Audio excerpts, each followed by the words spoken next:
Episcopal Relief and Development, together with Anglican Communion Youth Network, organized a gender workshop for the internal province of Ghana IPG. The aim of the workshop is to develop gender advocacy toolkits or resources material that is relevant to the context of Ghana and West Africa regarding gender-related issues and gender-based violence.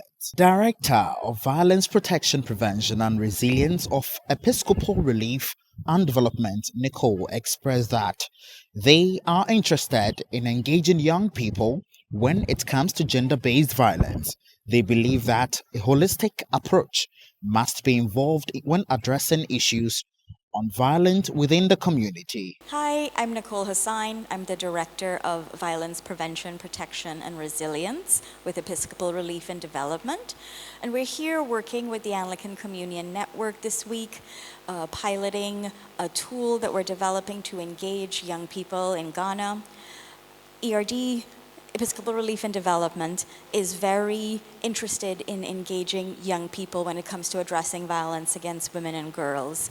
We believe that a holistic approach must happen when we are addressing issues of violence within the communities, and we cannot work with just one group and leave out others.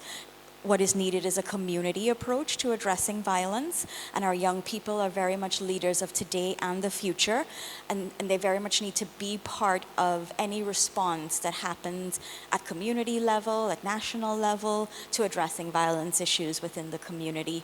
And so it's very much in our interest as supporters of, prevention and response to violence that we work with young people, and we've been very moved and inspired working with these youth leaders as part of the Anglican Communion Youth Network in Ghana. For us, the aim of this workshop is to get their perspectives and their insights on the tool, on what we've put together, on the topics that the tool covers.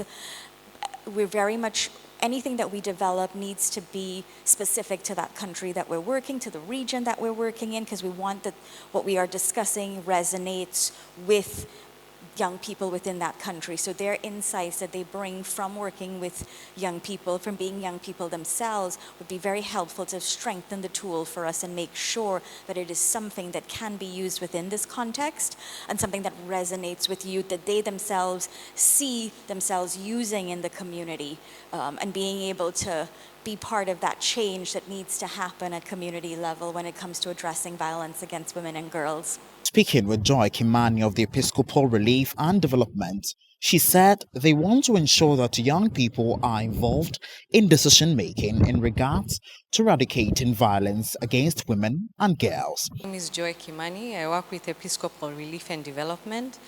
We are here to ensure that young people are also being involved and are in the center of the decisions we are making regarding eradicating actually violence against women and girls. We do know in Africa we have a youth bulge, and the youth are not just the future, they actually are the present. So it's very important to work with them because the change will actually start with them. And leaving them behind is going to be detrimental for us. We will never achieve anything if we do not work and listen to the voices of young people. We have seen across the globe the movements that are going on with young people. So they do have ideas, they do have creative solutions, and they're actually intelligent people who can bring solutions back into this current world. So I think involving also young people, we do know for young people, they work through a peer-to-peer support. So it's through this that they are going to work through a cascading kind of effort where we can train them and mobilize them so that they can become trusted adults and where they can actually support each other. So I think involving them, especially at the tables of the work we do with faith, in the modern world where we are now, there are a lot of youth who are not going into church. A lot of the times when we are asking for religious leaders or faith leaders to come onto the table, a lot of times it's the older generation. And as we can see here in Ghana, we do have young people who are committed to the work of Christ. And this is one of the things we want to do, that they are the center of everything that is being done, especially in eradicating violence against women and girls. Like the saying goes, there is nothing for the youth. What they say is there is nothing for us without us. And that's why we are here today, to ensure that the voices of young people are heard and that we actually work with them to eradicate violence against women and girls. In addition, Emily from Ideas 42, a behavior change organization, stated that they develop tools that help youth leaders to bring young people into the conversation of gender-based violence and work with them as agents for change. So my name is Emily Zimmerman. I work for Ideas 42. We're a behavior change organization collaborating with Episcopal Relief and Development in building some tools and materials that we hope that youth leaders can use in communities to really bring young people into the conversation. So we hope that these tools and materials are things that can be used by youth leaders in Ghana to really bring young people into the conversation and to work together with young people as agents for change in their communities. And one of these tools is a game that we just played together with the group. And this game really focuses on building 5 different superpowers among young people to act as change agents in their communities. So those powers are communication, so practicing having conversations about difficult topics, questioning things that might be happening in your community. They also include persuasion as another superpower, convincing people and advocating for change in communities when you see something happening that shouldn't be happening. The third superpower is creativity. So finding creative and different solutions and recognizing that sometimes there are things that as a young person you can't do, but there's always something that you can do. So using that creativity to find new solutions or new approaches that you can use to affect change. And also the superpower of wisdom. So knowing facts about gender and gender-based violence and being able to apply those facts to situations that you encounter. And then the last superpower that we discuss and show in the game is cooperation. And that really means asking for help when you need help and giving help to other people and working collaboratively to make the changes that you think are needed. So I've been really excited and energized to have the opportunity to test out this game and get lots of really great input from youth leaders in this workshop, and I'm looking forward to continuing the conversation with them. We will also be discussing and testing out an approach for action planning.